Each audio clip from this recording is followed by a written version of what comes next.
Hey guys, how you doing? So today I thought I'd just go over the track I made in my how every future bass song was made. If you haven't watched that video, go watch it right now. I get a lot of you asking like how I go about making music, what's my process, yada yada yada. I thought I'd just share with you guys like how I go about making music.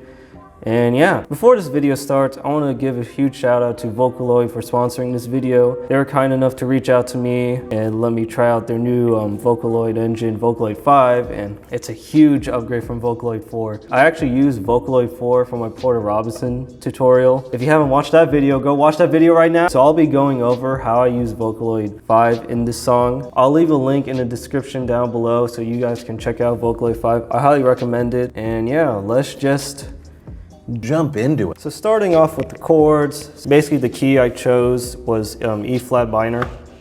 Well, wait, hold on. Let me grab a piano patch. And also I had to freeze the tracks because the CPU was going insane. So yeah, I gotta do the unfreezing business. So basically I chose E flat minor. Basically the chord progression goes B major, G flat major, D flat major, and A flat minor. Then it repeats again.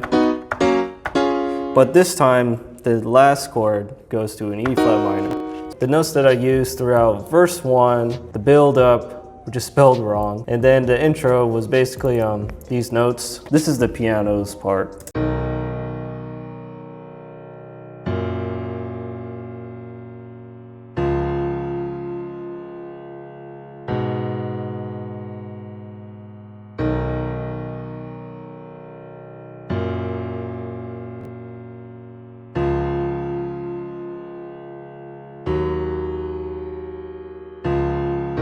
All I really did was take the root and the third, and I just played those notes. It's kind of like that, you know, that song from Hans Zimmer. I think it was called Time. Yeah, I kind of ripped that off.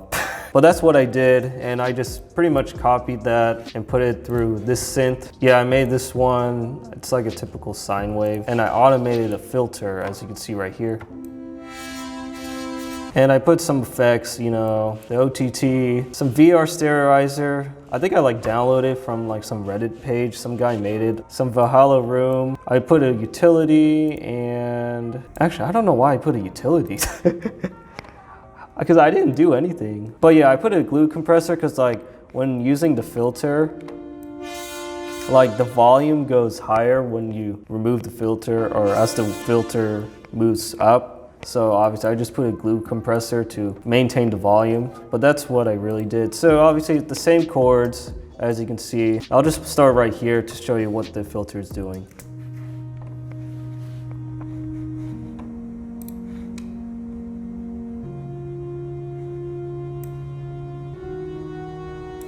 Very straightforward. And then a sub bass, self-explanatory. I'm just playing the root notes, so that basically happens throughout the intro, the verse, and the build-up, and that's really about it. The whole chord progression repeats throughout the whole entire song, but basically in drop 1, I actually did something a bit different. I actually added a bit more notes, and I'll just turn off the pitch wheel. Basically, if you're wondering what the pitch wheel does, I automated the pitch, so it kind of gets that whoop effect, so it actually pitches down first, then it immediately goes back to the original pitch. So basically all I did was for the synths, it's the same chord progression, but I added a bit more notes.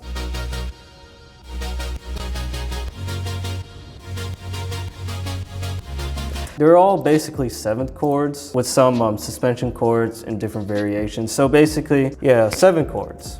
Just use them because it's not future bass if there's no 7th chords. I did a similar thing in the drop, but in the drop there's not many 7s. It's mostly just suspensions and some dissonance. So as you can see, these are suspensions. Then your major, dissonance right here. Here's some dissonance. When you want to make chords fancy, I guess just play around with it. Make sure it's in the key you're in this case E flat. Now let's talk about the drums. Okay, so the drums that I used, so starting with drop 1 drums. For the kick, I used cymatics and I added a drum bus. So basically all I added was some boom and some transient to give it more weight and some click. Yeah, then you add the snare and I add some reverb Then I layered this in with a woodblock sound. And I also add some reverb. And then to keep the beat going forward, I add this weird upbeat snare thing. You can't have a future bass track without hi-hats. And obviously you can see there's some sprinkly hi-hats here, some here, here. Most of these are mostly just 16 notes with some variations of 30-second notes. They pan, like this one pans to the left, this one pans to the right, this one is in the center. So it gives you that more spacious feel, you know what I mean? Like, as you can hear that, it's doing this type of feel. Then I add a cymbal, pretty self-explanatory. So basically the whole beat goes like this.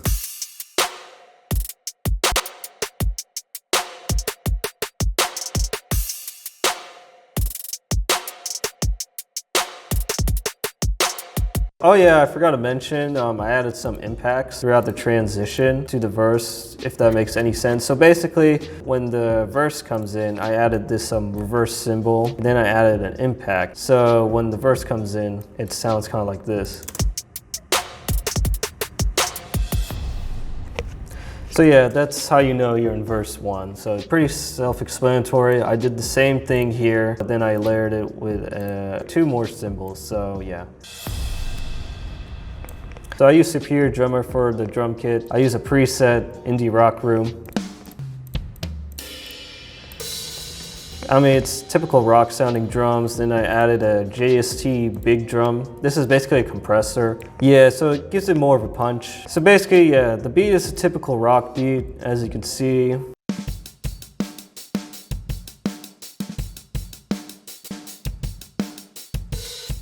I layered it with some electronic sounds because I didn't want it to sound too organic, if that makes any sense. So you have this kick that goes along with the kick and some weird snare. So all together with the layer.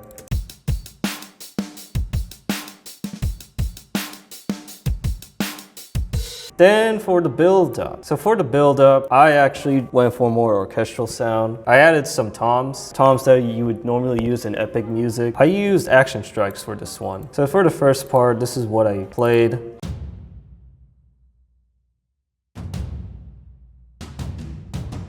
And then that kind of repeats, but then I changed it in the second half throughout build up. I did this. Then I just repeated this twice, but then I just added more notes. That's what I did. Sorry, like if the velocities are like all max. To be honest, I actually made this track in like an hour, so I was in a rush, guys. So normally I wouldn't do this if I actually went in more detail, but you do what you have to do. I added a white noise too, a reverse one. So I added this one and this one, layered it all together.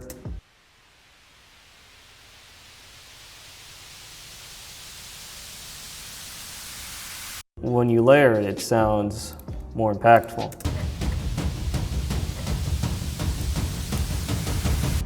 Yeah, you see what I mean? So now for the second drop drums, these are more like dubstep sounding drums, typical cymatic sounding kicks, you know what I mean?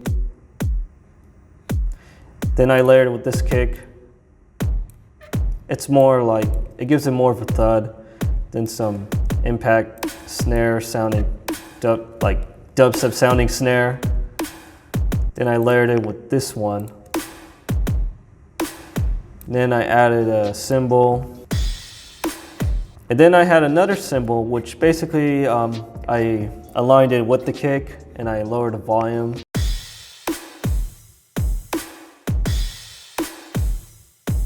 That's all the drums that I used in the track. Let's talk about all the instruments and synths that I used in the track. So basically, I kind of just talked about the synths in the intro part, but I'll go in more detail. I also added Contact for the intro part. I added this one, and this one is a patch from Albion, I believe. Yeah, it's called an Epic Sonar Pluck. I cut off some low end, 147 hertz here.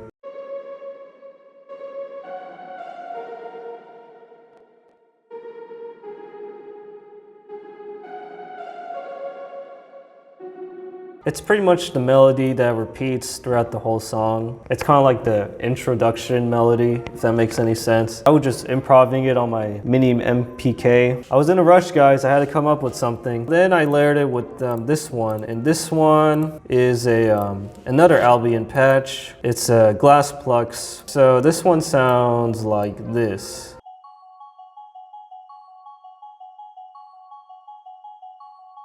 And that just repeats. Oh yeah, like in the video, I didn't mention this, but I put a guitar because nowadays every producer's putting guitar, so why not put a guitar? I used Amplitude. I used some preset. I'm not sure what amp this one's simulating. And I put some compression. I compressed it pretty harsh because I wanted more like that typical tight sounding, clean sound, you know? It's mostly like what Alinium does a lot in a lot of his tracks. It's like a very compressed, clean sounding guitar. Then I also compressed it even more with OTT to give it more of that electronic sounding vibe. Then I added some ping pong delay. This is what it sounds like.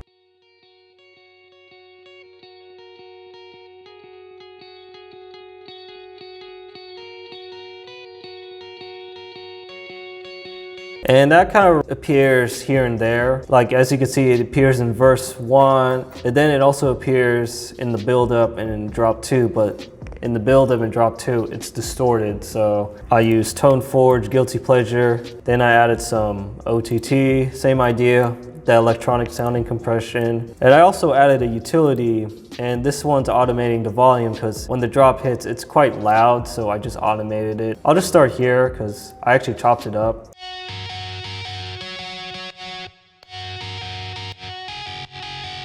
I added this silent patch. Yeah, it's a Cashmere preset. And I use a cutoff filter automation.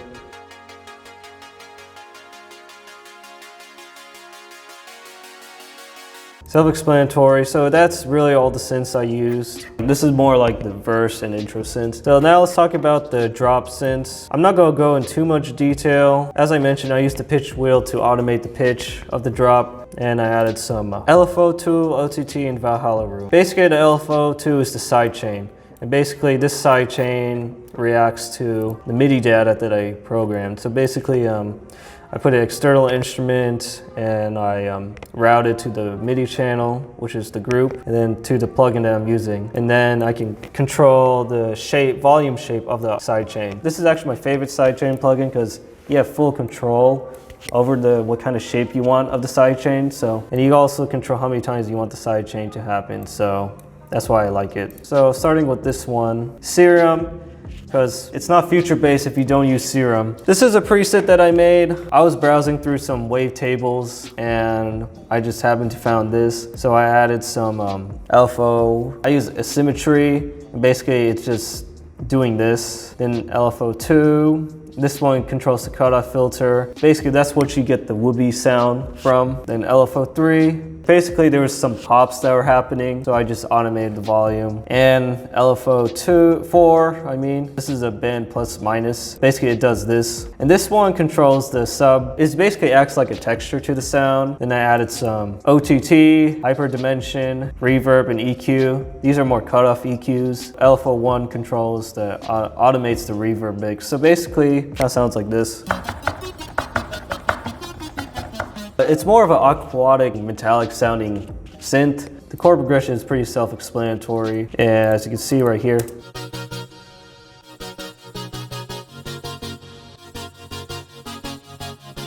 And basically I copied the chord progression and I pasted in the second one. And this one, it's the same idea, but this is more synth sounding. So as you can see, it's all LFO1. It controls the low pass filter and some reverb and chorus. I add some distortion and compression. It's basically a saw chord and it sounds like this.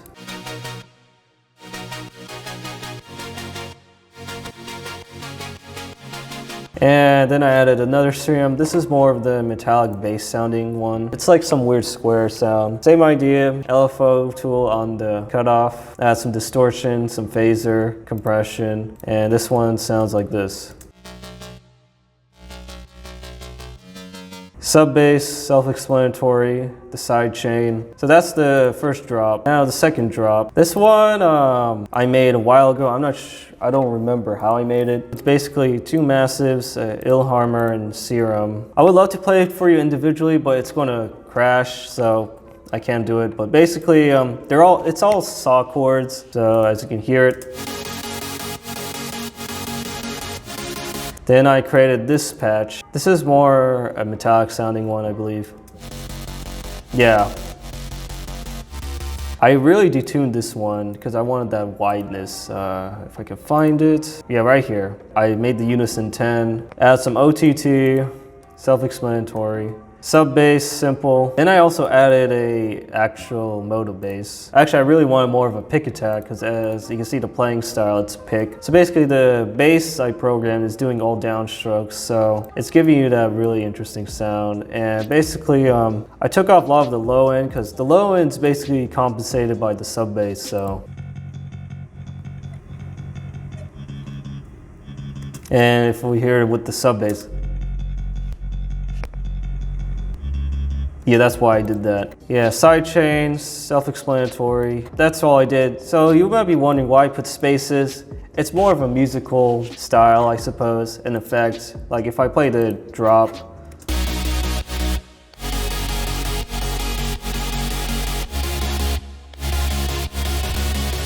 Yeah, it kind of creates an interesting suspense, so. Then I added a lead, which is the same notes that I played in the intro. But this time I used a piano. And this piano, it's a Galaxy piano, and I did some editing and I added a pad so it gives you that interesting sound, if you know what I mean.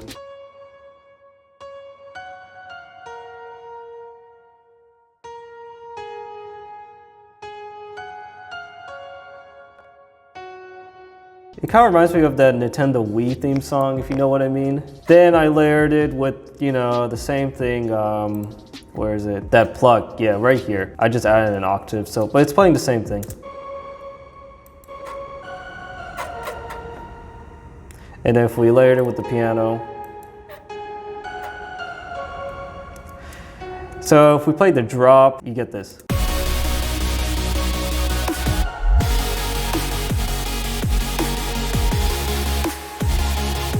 I'll be honest with you, this is basically sounds like that, you know, that one song, you know. So now we're going to talk about the vocals and Vocaloid. As I said, I use Vocaloid, as you can see right here. Here's the Vocaloid. As you can see, I programmed the notes in Vocaloid. So what's cool about Vocaloid, like you can put any type of phrase you want and it'll do it. So basically if I said, I eat a big burger. I kind of messed around with the tone and some pitch. What's cool about it, you can control how much of the pitch you want, how much vibrato you want. As you can see, you can control how much vibrato you want and what kind of style you want. Mess around with the dynamics and all these cool effects. And the voice I used was Amy, as you can see. And the lyrics, I didn't really care too much. I just slapped on some lyrics. But yeah, this is what I used for Vocaloid. I mean, I think I could have made it sound a bit more realistic, but like I said, I was in a rush. Then I rendered it here because I wanted more control with the audio. So I got the audio here. I put it through here. This is the verse, and I put some CLA vocals, and I cut off some low end, 130 hertz. And for the harmony, I use vocal synth because I was lazy. I could have programmed it within the Vocaloid engine, but like I said, I was in a rush, so I used vocal synth, a preset, similar presets, and I programmed it. And if you want to hear it, this is what it sounds like. Same idea, but I added also vocal synth. I think it's a chorus effect, I believe. Yeah, I added some chorus effect and I kind of layered it. So all together, it sounds kind of like this.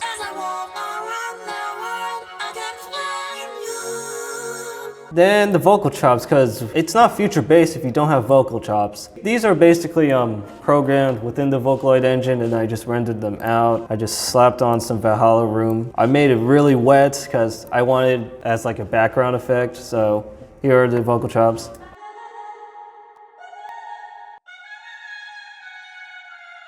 Then I took vocal chops somewhere here, I believe. Then I put it through a simpler, add some OTT and Valhalla room to create this weird sharp attack vocal chop.